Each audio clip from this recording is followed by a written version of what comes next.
On this episode of Worst to First, Matt Stewart and I, Brian Stewart, we are going over some of the hottest topics around the NFL as the first week of free agency comes to a close.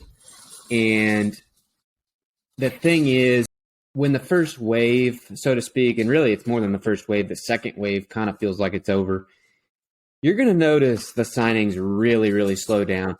There's not going to be many at all in, I would say, the next month leading up to the draft, because these teams, they like to go through the draft, see what holes they can plug that way with the cheap young option.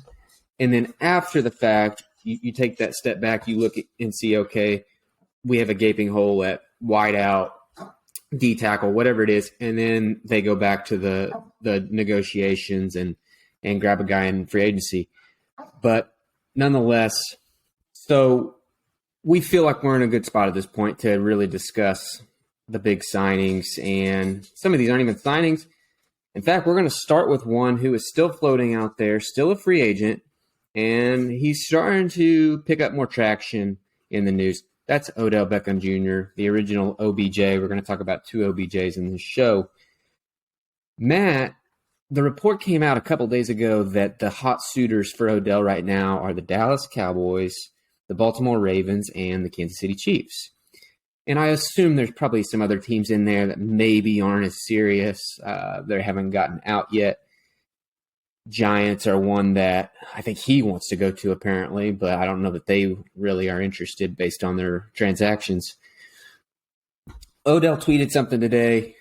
I don't have it right in front of me, but the gist of what he said was that either one of these teams or all of these teams are trying to pay way below his value. They are trying to pay boxed wine prices, as he put it, for a premium label. And I got to tell you, as someone who just yesterday would have said, yeah, please, Odell, sign with Kansas City. We need that, number two option in the passing game. That immediately just turned me off. And I'm at the point now where, sure, I guess if it is cheap, yeah, he can sign. But, for what I thought he was going to sign for, I don't even want him at that point, at that price point, because it's clear that his ego is still just as lively as it's ever been. He still thinks that we are in a time frame 8-7 years ago when he didn't have two torn ACLs in the last 36 months, whatever it's been. We haven't saw him play football since the opening quarter of Super Bowl 56. I don't know, man. I'm going to go to you now, but this is just a flashback to the Odell days when he was in the news for the wrong reasons. His ego is too big, and I'm not feeling it. And I hope the Chiefs find another way to address the position, and I think fans of those other teams should feel the same way. Ryan, I'm glad to hear this news from you, because I'm happy you're not feeling it, because guess what? I've been not feeling it this whole time. I got to be honest with you. I've thought this guy has been toxic from the jump. I mean, think about his time in New York. Excellent player, gets shipped out of town. Really, what has he done outside of one quarter, maybe a quarter and a half? I don't remember the exact specifics of the Super Bowl 56, right? People might be offering box wine prices, maybe because it's a box wine level product at this point. It is. I mean, sure, maybe it's a step above that, but where are his friends in his corner to say, hey, man, you don't have to be a dick about it. You don't have to say you're washed, because I don't think he necessarily is, but just maybe yeah, you should keep trying to win. Just make sure you go somewhere where you're going to be playing deep into the playoffs, because the money, no team, no matter how good or bad they might perceive to be, should be offering him $15 to $20 million per year, which apparently is what he's looking for. It's not top of the market, right? It's not 25 to 30 million a year, but it's right below that. And I think that's just crazy for somebody who hasn't played. I don't even know if he's played a full season's worth of games in the last 3 years. And the only time he looked good was the Rams tenure. Cleveland was a mess from the get-go. not all his fault, right? That's proven itself out.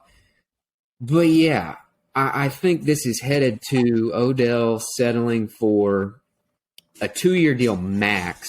And honestly, based on the price, I think he's going to eventually say, you know what, I'll just do the 1 year and try to show again that I can stay healthy, that I am worth something close to this money I believe I'm to be. But I look for this to end on a 1-year incentive-laden deal, base salary somewhere in the neighborhood of $6-7 million with a chance to get up to, maybe it can get up to 15 if he does hit 1,000 yards, 10 touchdowns, Super Bowl, so on and so forth.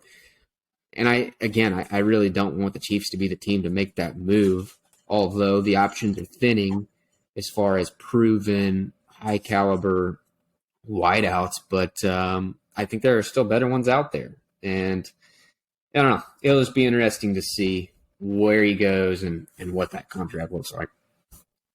Yeah, no, I think another indicator for him has to be, look, if this was Odell Beckham of old, there wouldn't be just 3 teams in for him right now, right? The Ravens are literally in on any decent receiver because they can't get anybody to go there, especially now with this Lamar situation. Why would you want to go there? So he's got to take that into consideration. Dallas, that feels like it could fit because Jerry, he does seem like the type of player Jerry would overpay for. Charlie. And Kansas City, they don't overpay for anybody, let alone somebody that's not going to be at the top of their game, that's going to cause problems. Because let's rewind a little bit. They had a toxic receiver in there 2 years ago. Let's be real. He's about twice the player Odell Beckham Jr. is these days. Am I right? And look what happened when they shipped him out of town. They brought a championship to town with, you're not going to look at that receiving core and be like, wow, look at this core. This is the Eagles. This is the Bengals, right? So, no, I don't see them doing it necessarily, unless it's, like you said, one of those cheap deals. It's very incentive-based, and it doesn't look like he's in the market for that. Okay, we move to Aaron Rodgers and the Jets. I don't want to bore anybody with this. I know we talk a lot, and you turn on any football coverage, and you get overblown by this stuff. But the reason I'm bringing it up today is because I had a thought, and it's not far off from kind of the things you've said lately. They are in a triangle here where there is leverage on all ends, and it's very weird to see that, where like Aaron has come out on Pat McAfee's show and said, I want to play for the Jets. That's my intention. So he has that leverage going, like, basically, if you're Green Bay, you don't want him in the building. You don't want him as a distraction. Green Bay has leverage in that they are putting a hard foot down saying, we're not just going to give you away. Why should we? We already know we have our starting quarterback on the team. He's going to cost us just as much or more cap space as soon as we trade him, so it doesn't really matter if he's on the team or not. So they're waiting, and they want that first-round pick or whatever else along with it. And then the Jets, they have probably the least leverage of anybody. And the reason I say that is because they've kind of bent backwards for Aaron to this point. They went all the way to California with their head of the organization. And they just signed Alan Lazard to a significant contract. We expect they're going to continue to maybe add some of these guys. Now, that's going to be on hold, I think, until the Aaron Rodgers part gets sorted out. You don't want to sign Randall Cobb, Mercedes Lewis, and then be left at the altar. Ultimately, though, Matt, I think this is going to drag out way longer than anybody wants it to. Jets fans, you got to feel for them to a degree because on one hand, they feel like, oh, he's ours, he's our quarterback, but he's not. It's not official. And wouldn't it be the most Jets thing ever if for whatever reason, maybe it's not Aaron, maybe it's just the Packers are set in their ways and they say, no, we are not giving this guy up for less than our price. How crazy would that be if for that reason, this never just comes to fruition? And Jets fans, Billy Football from PMT, he was talking about it, Jets, don't F this up, please. Don't do what you always do.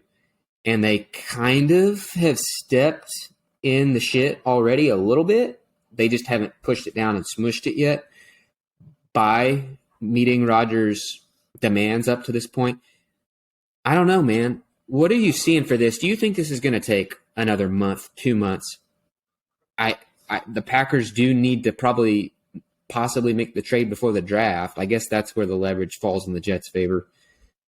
It's just the possibilities are crazy, and hearts are going to get broken regardless. You're absolutely right. There's so many good story angles, and just like you said, leverages and advantages and disadvantages from each side. The Jets, they've essentially went all in. Like, we want this guy. We'll do whatever it takes. They signed Lazard, like you said. And let's be real. They've kind of left themselves no other option at this point. So that has things, in my opinion, tipping in the Packers' favor. The thing about that would be is Aaron Rodgers, right? You said on Pat McAfee, said, I intended to play for the Jets next season. Keyword intended or intention. I don't remember specifically how he said that, but I definitely feel like that was some wordplay in there. Like, oh, you just didn't read close enough to the lines. I don't know, man. I think the Packers and the Jets, I wouldn't be surprised right now if maybe they've already got a solid agreement put together and maybe Rodgers is holding this thing up. I would not be surprised at all, personally. And like you said, is it going to hold up or go on for another month or two? I think absolutely it is. Aaron's loving this. He's at the top of every single show. And if we know one thing about him, he loves the attention. And I think he's going to do the thing that creates the most attention for himself. And I think ultimately what that's going to be, yeah, these teams are going to have the agreement. But I think, you know what, Aaron's going to put his foot down and like, you know what, I'm glad you got Allen. I'm glad maybe you get Cobb, maybe you get the other guys. You know what, I don't think I'm feeling New York. I'm going to go back to Green Bay. I'm going to stir the pot there for a whole season. I'm going to get paid a ton of money to sit the bench behind Jordan Love. I don't know, man. It feels like the most attention-seeking move he can make, and he's going to have a lot of eyes on him for the remainder of the season. Am I right? The added layer that is to be seen is, what if the Jets, they don't meet the demand, right? And I get, like, I wouldn't trade the 13th pick in the draft right now for Aaron Rodgers. I don't care what the situation is. It's just not sensible. He's a 1 to 2 year stopgap.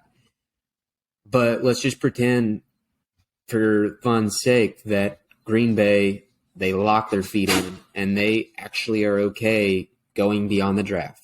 And they say, okay, we'll just start talking about 2024 draft picks.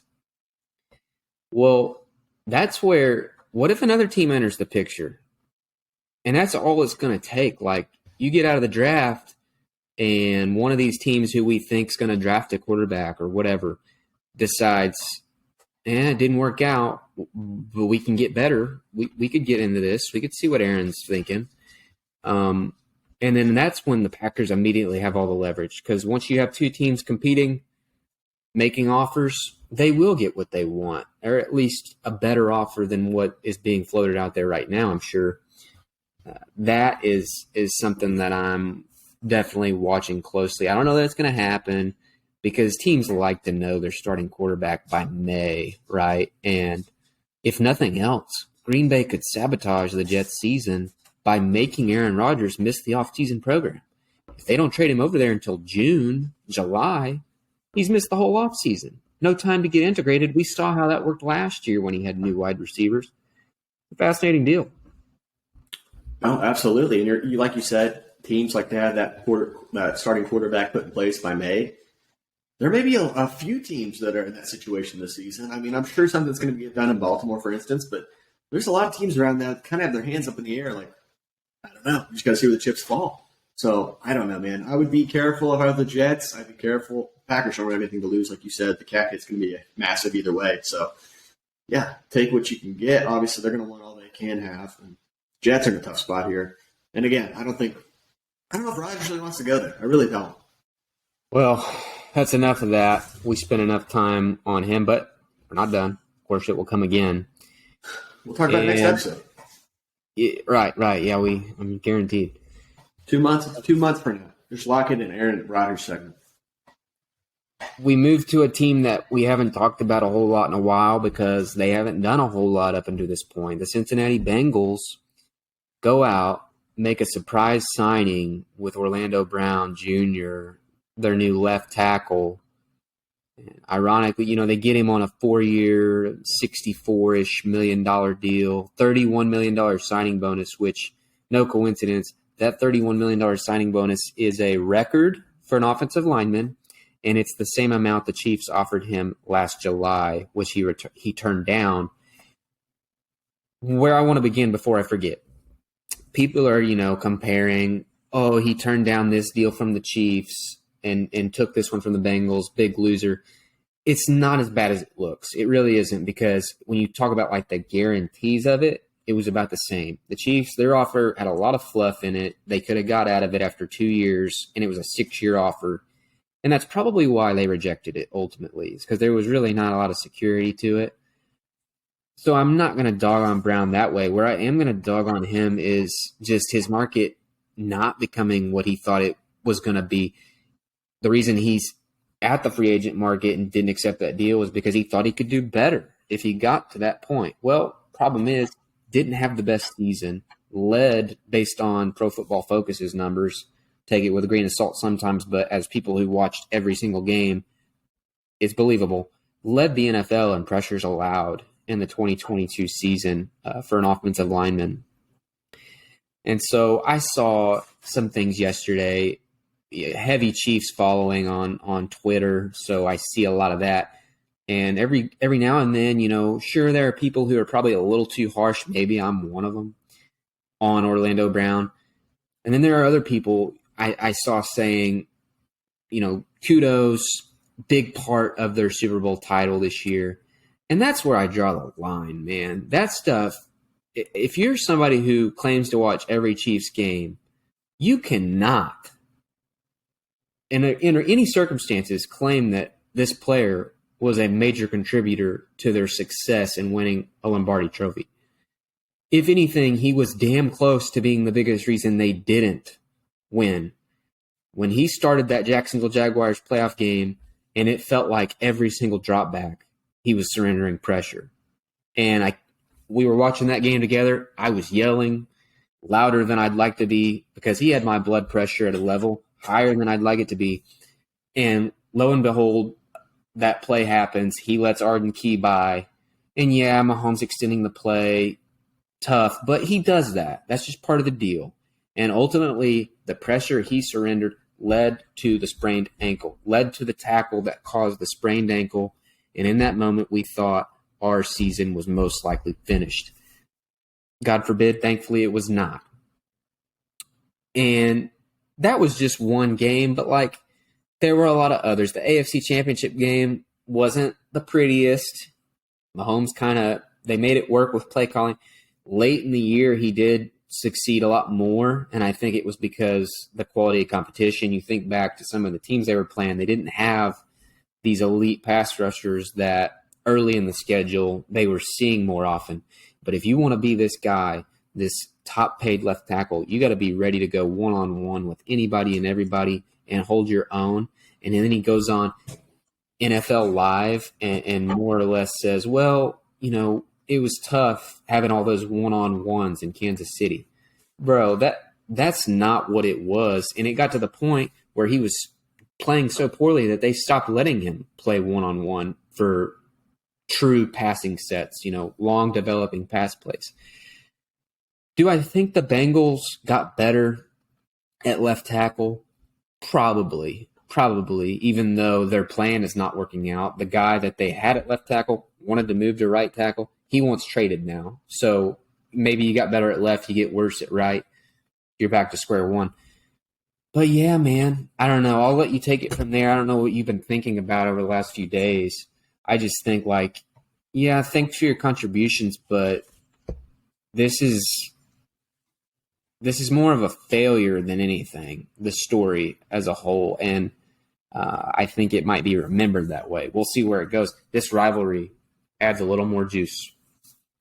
Yeah, so for starters, you mentioned the contract, and you thought it wasn't as big of a difference as people are making it out to be. It was the Chiefs one. It was over $100 million, correct? It was if you just look at the bottom line number, it was the most paid offensive lineman ever. It was $139 million max value. So it over doubled the Bengals offer, but when you look at guarantees, it was not that much more. I see what your point, and that makes a lot of sense. But here's the thing. If you're going to put out the type of production that OBJ looks at himself as, right? Having that contract in place, odds are maybe they're going to let you run through that, especially as the market gets more and more expensive as the years go on. So that is where I think he made the mistake. And yeah, he decided, he was like, I'm going to bet on myself this season, and I'm going to get us more money than I could ever imagine, right? Well, he didn't put out a bet on yourself type of effort. Let's be real. That's to me, that's what the eye test says. A lot of times he didn't really try at times, and that's why he was getting beat so often, I feel like. And like you mentioned before, he almost cost him the season by getting Mahomes rolled up on his ankle. Yeah, 100%. I think that was a huge motivation, and the Chiefs like, hey, you know what? Not giving you that kind of money. Absolutely. So, yeah, I think you're absolutely right. You nailed it on the head. Yeah, he played well in the Super Bowl, but outside of that, I can't remember a game specifically off the top of my head. So I think they made the right decision here. I guess good for Cincinnati, but I don't know. Yeah, I don't know if it's necessarily worked out for him in the long run, but we'll see. Where it's okay on the Bengals end, they got him at a reasonable deal. Like, he's $16 million a year. That falls in about where you would rank him, I would guess, on the tackle continuum. But he said in his press conference today, the sound bites he gives is kind of hilarious, honestly. He said, I'm an old school player, just in how basically unathletic I am and how big I am.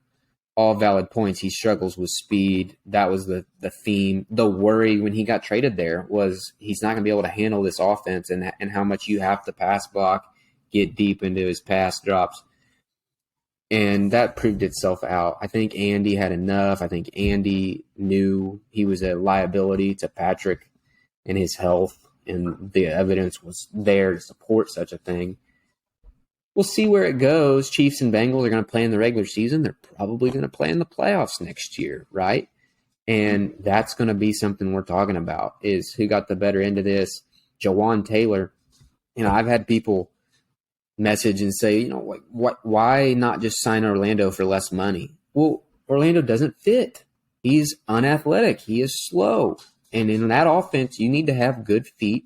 Jawan Taylor, that's his best attribute. He's got quick feet. He can hold up and did hold up against the Joey Bosa's, Max Crosby's one-on-one. And he surrendered 16 pressures in 17 games. So quite a difference from Orlando's 58. We'll see. That's why they play the games, and they will be playing the games between the Chiefs and Bengals. Absolutely. And kudos to him for getting that reputation out there as being the best LT in the game for a while, and being so blatantly unathletic compared to the others, which is, I don't know how he did it, but genius marketing on his end, apparently. Playing for very good teams will help you there, and there's no doubt it did for Orlando. Hey, good on him getting a bag. Staying in that same realm, Matt, the Chiefs. I don't just bring this up for no good reason. I've heard there's certain podcasts I listen to and TV personalities every single week, and I have heard others bring this up prior to tonight. They are, Brett Veach, Andy Reid, they are handling business in a way that I have not seen a franchise do other than one other time. If that. The only thing that was similar was New England, when they were really in their prime, and quite frankly, just a very cutthroat operation where you either want to be here or you don't, but we're not paying you any more than our best offer. We're not crossing that line, right?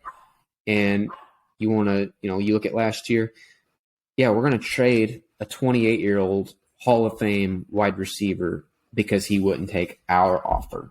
A lot of teams will not do that. Almost no team. They would have just said, yeah, what do you want, Tyreek? We'll make it happen. Because you're afraid to make that move and fall on your face. This year with Orlando, there were so many people, especially Chiefs fans, saying, just sign Orlando. Like, a left tackle's hard to find. You got to lock it down. And I was saying all along, like, is it really that high of a bar to clear? Like, did we not watch him play? Do we not think there's somebody out there who can give up the most pressures in the NFL over the course of a season? Either way, they go ahead and move on. Juju Smith-Schuster, I thought they were bringing him back. You look at the contract he got from New England, it was like 3 years, $25 million, lower than I ever would have thought. And they didn't meet that, which means that they drew a low, hard line and are moving on.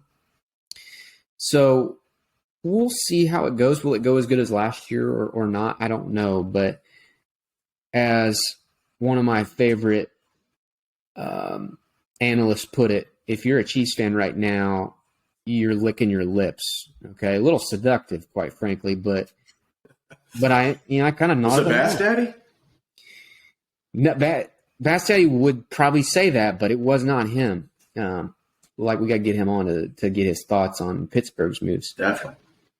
But that was an independent personality who felt that way, and I agree. And it's just a satisfying feeling knowing that we're not seeing this team pay good players great money. Like that is a death sentence in this league, this cap league. Patrick Mahomes, Kelsey Jones, yeah, we're going to pay them top dollar because they are elite. They are Hall of Famers. But if you're not that guy and you don't want to be there and you don't want to take what we're putting out there, adios, right? Like you're gone. I don't know, Matt.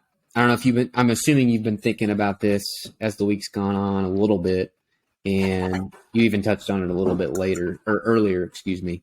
But yeah. Yeah, so my thoughts on this. Tyreek Hill, Frank Clark, Orlando Brown, right? These things about these players, as others, including, I believe it was Juan Thornhill, Juju, plenty of them, right?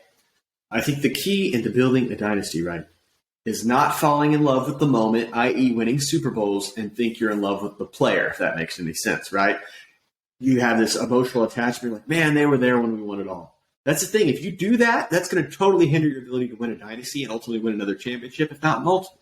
So I do enjoy that. Kudos to Brett Veach and Andy Reid for, being a little cold. I get that. But this is football, man. You got to do what you got to do if you want to keep a run at it. And they're probably also thinking, right now, we got Patrick Mahomes. There's probably a little bit of a discount in our minds. If you want to come play here, you're going to have a chance to win a ring every single season. You're going to have a chance to put up your best stats every season. That's got to be worth something. You know what I mean? Yeah, expectation forms reality. And I mentioned at the start of this, they are doing something that we don't see other franchises do. So expectation is you are going to extend Tyreek Hill. You are going to extend Orlando Brown, these other players who have walked out the door. But now people like throughout media talking about it, expectation is becoming different for the Chiefs, only the Chiefs. And now it is a thing where when a player is hitting that free agent part of their career, we're saying, hey, the Chiefs are going to offer them a certain deal probably, and they're either going to take it or they're going to move on and get paid somewhere else. And that's kind of how it's been. Like Juan Thornhill, Colin Saunders, these are guys who they would have been great to bring back, fine to bring back, but I don't sense any ill feelings. If anything, they seem to be very grateful for their time and they got their more money from somebody else. Good for them, a round of applause.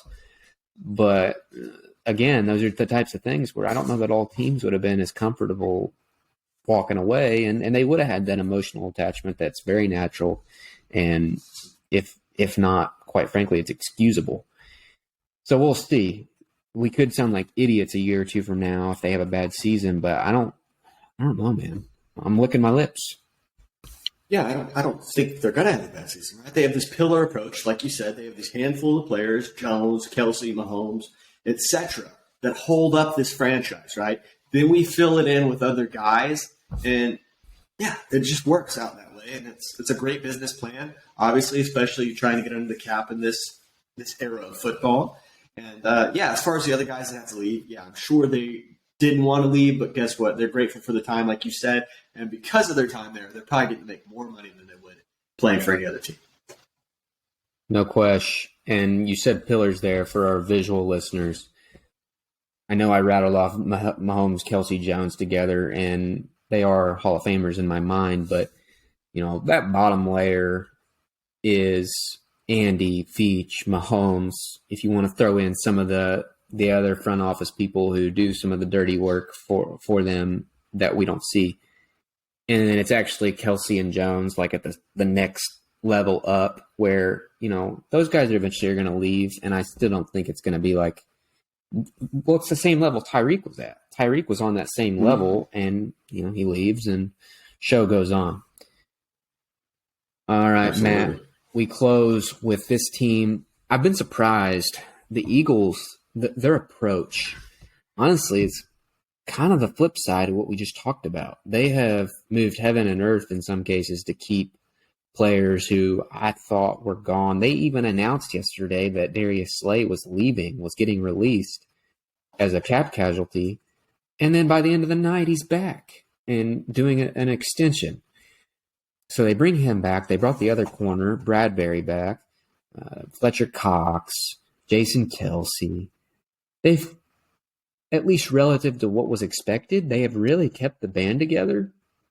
On one end, I think this is going to be great for the 2023 Eagles. I think in a weak NFC, we might see them and the Niners duke it out to the end of it, again, depending on quarterback play. But on the other hand, I do wonder if this eventually catches up to them, paying these guys who are 32, 30, 31, and giving them substantial money. Your thoughts on that? Like, do you feel like they are going in the right direction with what they've done to this point, or should they have maybe hit a little bit of a reset button? So it all depends how you look at it. I'm sure psychologically they're thinking back to February, right? We were one holding call away from having a chance to win the Super Bowl, right?